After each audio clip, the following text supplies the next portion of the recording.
علامہ اقبال لکھتے ہیں کہ کیوں سیاہ کار بنوں، سودے فراموش رہوں، نالے بلبل کی سنوں اور ہماتن گوش رہوں۔ ہم نوا میں بھی کوئی گل ہوں کہ خاموش ہوں، جرات آموز میری تاب سکھا نے مجھ کو، شکوہ اللہ سے خاکم بدہن ہے مجھ کو، ہے بجا شیوے تسلیم میں مشہور ہیں ہم، قصہ درد سناتے ہیں کہ مجبور ہیں ہم، ساز خاموش ہے فریاد سے معمور ہیں ہم، کہ نالا آتا ہے اگر لب پہ تو معذور ہیں ہم، کہ اے خدا شکوے ارباب وفا بھی سن لے، خود کرے حمد سے تھوڑا سا گلا بھی سن لے، تھی تو موجود ازل سے ہی تیری ذات قدیم، پھول تھا زیب چمن پر نہ پریشاں تھی شمیم، شرط انصاف اے صاحب الطاف امین، بوئے گل پھیلتی کس طرح جو ہوتی نہ نصیب، اور ہم کو جمعیت خاطر یہ پریشانی تھی ورنہ امت تیرے محبوب کی دیوانی تھی، اور ہم سے پہلے تھا عجب تیرے جہاں کا منظر، کہ ہم سے پہلے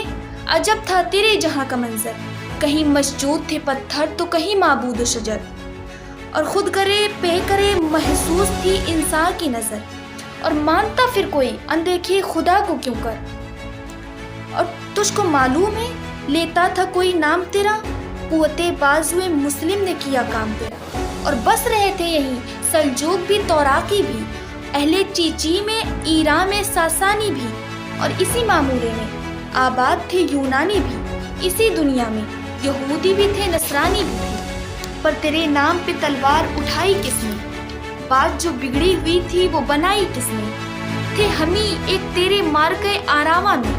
خشکیوں میں کبھی لڑتے کبھی دریاؤں میں، دی اذانیں کبھی یورپ کے کلیساؤں میں، کبھی افریقہ کے تپتے ہوئے صحراؤں میں، شان آنکھوں میں نہ جگتی تھی جہاں داروں کی، کلمہ پڑھتے تھے ہم چھاؤں میں تلواروں کی، اور مرتے تھے تیرے نام کی عظمت کے لیے، اور ہم جو جیتے تو جنگوں کی مصیبت کے لیے، تھی نہ کچھ تیغ زنی اپنی حکومت کے لیے، سر بکف پھرتے تھے دہر میں کیا دولت کے لیے، اور قوم اپنی جو زر و مال جہاں پر مرتی، سب فروشی کی اوز بت شکنی کیوں کرتی، ٹل نہ سکتے تھے کہ ٹل نہ سکتے تھے اگر جنگ میں اڑ جاتے تھے، پاؤں شیروں کی بھی میدان سے اکھڑ جاتے تھے، اور تجھ سے شرکس ہوا کوئی تو بگڑ جاتے تھے، تیغ کیا چیز ہے ہم توپ سے لڑ جاتے تھے، اور نقش توحید کا ہر دل پر بٹھایا ہم نے، زیر خنجر بھی یہ پیغام سنایا ہم نے، تو ہی کہہ دے کہ اکھاڑا در خیبر کس نے، شہر قیصر کا جو تھا اس کو کیا سر کس نے،